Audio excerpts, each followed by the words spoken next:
Programme में दोबारा खुशामदीद। Programme के पहले हिस्से में हमारे साथ हिबा फवाद हैं। ये फवाद चौधरी साहब की अहलिया हैं और जाहिर है इस वक्त खासे दुख में है और पूरा पाकिस्तानी इनके साथ दुख में इज़हार हमदर्दी कर रहा है। एक तो बहन आपका बहुत शुक्रिया कि आप हमारे प्रोग्राम का हिस्सा बनी। ये फरमाइएगा फवाद साहब से, अब आपकी आज मुलाकात हुई कोई? अस्सलाम वालेकुम जी, thank you taking me on the show. नहीं जी, वो रिमांड पे हैं तो मुलाकात तो मुनासिब नहीं है कि वो करवाएं अभी कोई। कल ही कोर्ट में होगी मुलाकात उनकी पेशी पे। और कल आपकी बेटियों की मुलाकात हुई उनसे, फवाद चौधरी साहब से? नहीं, बेटियों की मुलाकात नहीं हुई। अब कल इंशाल्लाह कोशिश करेंगे कि मुलाकात हो जाए, क्योंकि दोनों छोटी बहुत है, एक 5.5 साल की और एक 4.5 साल की। तो अब देखिए वहां पे, क्योंकि एनवायरमेंट ऐसा होता है, इतनी धक्कम पेली और 1500 एहलकार होते हैं गन्स के साथ, तो वो हम ही पहुंचे हैं जज साहिब के कमरे में, तो बड़ी बात है जी। उनका तो अभी पता नहीं, अब देखिए कल रिक्वेस्ट करेंगे कि मिलवा दें। आपने मुलाकात के लिए रिक्वेस्ट की ऑफिशियली कोई? मेरी तो जी कल ही हुई थी उनसे मुलाकात ना, मैं तो थ्रू आउट उनके साथ ही थी।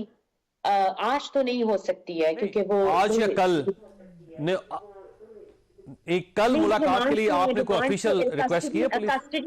कस्टडी में नहीं दे सकते वो मुलाकात की इजाजत। ठीक हो, और जब ये बस जेल जाएंगे तो फिर ही मुलाकात हो सकेगी अब आपकी, या अदालत में? मुझे तो ये भी नहीं पता कि उनको रखा हुआ कहाँ है जी। जहां पे केस रजिस्टर हुआ है वो वहां पे तो है नहीं। नहीं, आप थाने गई हैं वहां पे, कोसार थाने? जी जी, वो नहीं, ये पीटीआई के लोग गए थे और मैं भी गई थी, लेकिन वो वहां है नहीं। तो आपको पता है कुछ लोकेशन का कि कहां रखा गया ने? नहीं, मुझे कोई क्लू नहीं है जी। कल मेरी उनसे लास्ट मुलाकात पिम्स में हुई थी, क्योंकि फिर वो उनको कोर्ट भी नहीं लाए थे एंड ऑर्डर भी फिर बाद में उन्होंने किया था रिमांड का। तो मेरी कल रात की उनसे मुलाकात हुई भी है बस। अच्छा, ये फवाद चौधरी साहब की जो गिरफ्तारी हुई थी उस वक्त आप घर पे थी और आपके सामने हुई? मैं जी सांबा थी, वो लाहौर थे। अभी मेरे पास से एक दिन पहले वो गए थे, क्योंकि वहां पे मीटिंग जैसी केयर टेकर गवर्नमेंट आई थी, तो उस पे उन्होंने फिर लाहौर उनकी मीटिंग कॉल हुई थी।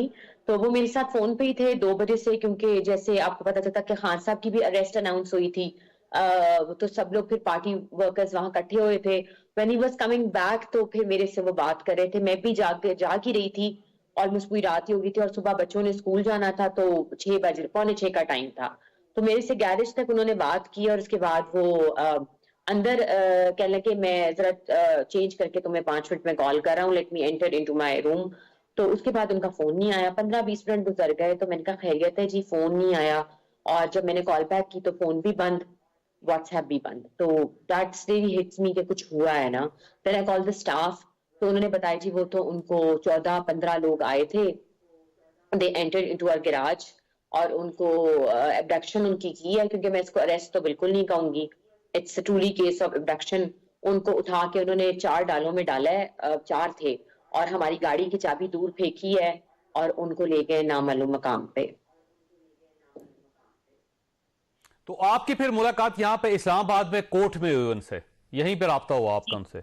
जी जी, मेरा देखिए पहले तो उन्होंने सुबह जो है वो पता ही नहीं था कि कहाँ लेके जा रहे हैं। और उसके बाद इनको फिर 1 घंटे के बाद अनाउंस हुआ कि जी टीवी के ऊपर कहीं टिकर लगा के जी कोसार मार्केट में उनकी एफआईआर दर्ज कर दी है। फिर 3 घंटे के बाद जी इन्होंने उनको थाना कचहरी में पेश किया। हम ये तो अबडक्शन का केस है जी, यहाँ पे तो सीधा सीधा इट्स एन अबडक्शन केस। कोई लॉ की पैरवी नहीं की गई है। कोई इंटरम इन्वेस्टिगेशन जो ऑपरेशंस डिपार्टमेंट पुलिस का करता है, दोनों पार्टियों को बुलाता है और सुनता है, और फिर ऐसे जो डिसाइड करता है कि जी कैसे आपने एफआईआर देनी है, और फिर आप शाम तफ्तीश होते हैं और जिस पे केस होता है, जो एक्यूज होता है, वो जाके फिर अपनी बेल बिफोर अरेस्ट करवाता है। लेकिन यहाँ पे तो पहले उनको अगवा किया गया, उसके बाद उनका पर्चा दिखाया गया और फिर उनको पेश किया गया। इवन के फवाद साहब को ये भी नहीं पता था जब वो कोर्ट में आए कि उनके सेक्शन कौन से लगे। ठीक। अच्छा, ये फरमाइएगा, आपके घर की तलाशी लेना चाह रही है पुलिस, कुछ सर्च वारंट अभी निकला है, और क्या आपके पास पुलिस के किसी ने राब्ता किया आपसे? अभी सर्च वारंट निकला है जी? नहीं, सर्च वारंट निकलना चाह रहे हैं क्योंकि वो तलाशी लेना चाह रहे हैं आपके घर की। कल तक तो वो तो जज साहब ने इनको ऑर्डर नहीं दिया था। जावेद साहब मुझे ये बताएं कि क्या हम टेररिस्ट हैं जिस तरह ये लोग तलाशी लेना चाह रहे हैं? नहीं, और इसमें पुलिस तो तलाशी किसी जगह की भी ले सकती है। इवन मुझे इस बात की इजाजत और गारंटी कौन देगा कि ये कुछ नहीं मेरे घर पे डालेंगे? नहीं, जब वो बाकायदा सर्च वारंट लेके आएंगे तो फिर तो आपको घर खोलना पड़ेगा, दिखाना तो पड़ेगा आपको उनको। जी आ जाए देख लें, घर मेरा खुला हुआ है, लेकिन सर्च वारंट लाइए, ठीक। लीगल वे से आइए, जो तरीका है। और क्योंकि मैं और मेरे बच्चे घर पे अकेले हैं, जो लॉ के तहत आप आएंगे, लीगल चीजें आप फॉलो करेंगे, you are more than welcome to come and search my house. और आपसे वैसे किसी ने राब्ता किया गवर्नमेंट की तरफ से? नहीं जी, अभी तक तो नहीं हुआ। तीसरा दिन है, अपील ही कर रही हूं मैं सबसे। ठीक हो गया। अच्छा, ये फरमाइएगा, आज आपने चौधरी परवेज इलाही साहब की गुफ्तगू सुनी होगी। वो तो ये समझ रहे हैं कि पंजाब में अगर गवर्नमेंट खत्म हुई है तो उसका जिम्मेदार फवाद चौधरी साहब भी हैं, और उनका ये कहना है कि अगर फवाद चौधरी साहब पहले गिरफ्तार हो जाते तो शायद इनका काम चल पड़ता है परवेज इलाही साहब का। मैं उनके बयान को कंडेम करती हूँ और मुझे इसकी सख्त मजम्मत करती हूँ, क्योंकि उन्होंने मेरे और मेरे बच्चों के सेंटिमेंट्स को बहुत हर्ट किया इस बयान से। इस तरह के बयान। अच्छा, वैसे आपका क्या ख्याल है चौधरी साहब इस किस्म का बयान क्यों दे रहे हैं? वैसे ये तो आप उन्हीं से इस किस्म पूछे का बयान क्यों दे रहे हैं, वजह क्या है? मैं तो यही कहूंगी, सीएमशिप किसको अच्छी नहीं लगती जी? कोई फवाद चौधरी साहब के तो चौधरी परवेज इलाही साहब के साथ बड़े अच्छे ताल्लुकात थे जी। फवाद चौधरी ने उनकी गवर्नमेंट ही डिसॉल्व कर दी है। गवर्नमेंट उनकी पार्टी के कहने पे पॉलिसी के तहत हुई है जी। और फवाद जो भी बोलते हैं वो पार्टी के मौकफ से बोलते हैं, वो खुद ही बोल देते। पार्टी जो बयानिया या जो पॉलिसी उनकी तय होती है खान साहब के साथ और सीनियर लीडरशिप के साथ, उनके तहत वो बोलते हैं जी। मुझे तो समझ नहीं आई कि उन्होंने आज ये बयान किस खुशी में दिया। वैसे चौधरी परवेज इलाही साहब के साथ कोई इख्तलाफ तो नहीं था फवाद चौधरी साहब का? बिल्कुल भी नहीं इख्तलाफ था। वो ऐसे उनकी आदत ही नहीं है फवाद की कि वो किसी से कोई बिला वजह। फवाद एक सियासी आदमी है, वो सबके साथ उनका रख रखा हुआ है, और चौधरी साहिबान के साथ तो उनका बहुत पुराना ताल्लुक रहा है। लेकिन मैं इस बुरे वक्त में जाहिर है जी फरमाइएगा, आप बात मुकम्मल कीजिए। जी, मैं इस उनकी बयान की बहुत सख्त मजम्मत करती हूँ कि उन्होंने आज मुझे और मेरी बच्चियों को बहुत ठेस पहुंचाई है।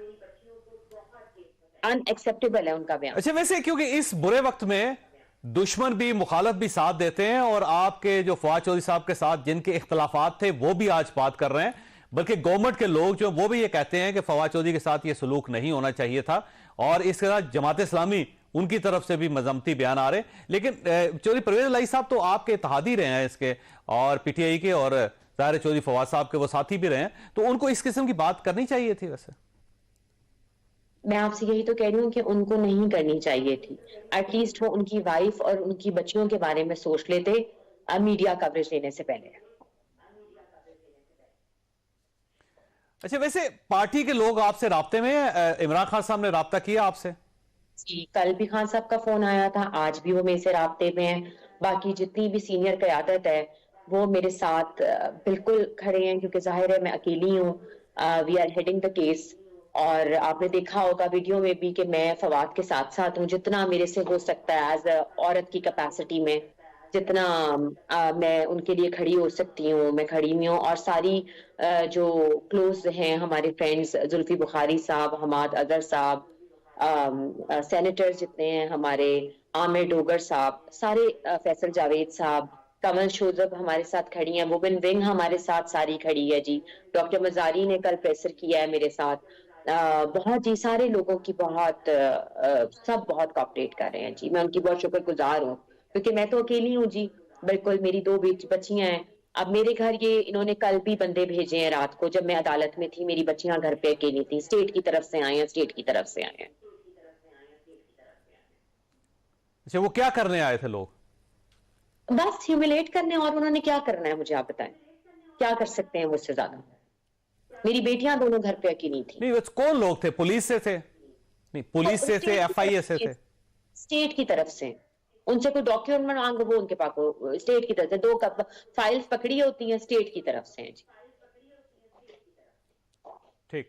अच्छा, ये फरमाइए, आप गवर्नमेंट से कोई अपील करना चाहें, पार्टी से कोई बात करना चाहें, कोई आम आदमियों से, लोगों से बात करना चाहें, तो हमारा स्टेज हाजिर है। आप कोई पैगाम देना चाहें तो जरूर बयान दीजिएगा। मैं सबसे पहले आप सबका शुक्रिया अदा करना चाहती हूँ कि जिस तरीके से आप लोगों ने पॉजिटिवली फवाद साहब को का केस ट्रीट किया और जिस तरीके से आप लोग सारे कोऑपरेट कर रहे हैं, thank you so much for that. और मीडिया से मेरी यही है कि प्लीज अपील करें मेरी honourable chief justice of Pakistan से कि इस केस को सो मोटो लें। फवाद साहब एक सीनियर लॉयर हैं सुप्रीम कोर्ट के, एक पार्टी के सीनियर नायब सदर हैं। इस तरह का सलूक नहीं होना चाहिए किसी भी सिटीजन के साथ, चाहे वो नून लीग है, चाहे पीपल्स पार्टी है, चाहे पीटीआई है, इवन के पाकिस्तान के किसी सिटीजन के साथ भी ये सलूक नहीं होना चाहिए। लॉ के तहत आप चलें। लेके वैसे आपको फील होता है, किसी जगह आपको फील होता है कि फवाद चौधरी साहब ने कोई लाइन क्रॉस की है, उनको ये नहीं कहना चाहिए था? लाइनें तो फिर सबने, जावेद साहब, बहुत क्रॉस की हैं। अभी एक बहुत इंपॉर्टेंट आदमी ने जो हाई कोर्ट में बयान दिया है, अगर आप वो सुन लें तो फिर लाइन तो वहां पे भी क्रॉस हुई है। ठीक हो गया, आपका बहुत बहुत शुक्रिया। खासा यहाँ पे छोटी सी ब्रेक लेंगे और ब्रेक के बाद पैनल के साथ वापस आएंगे।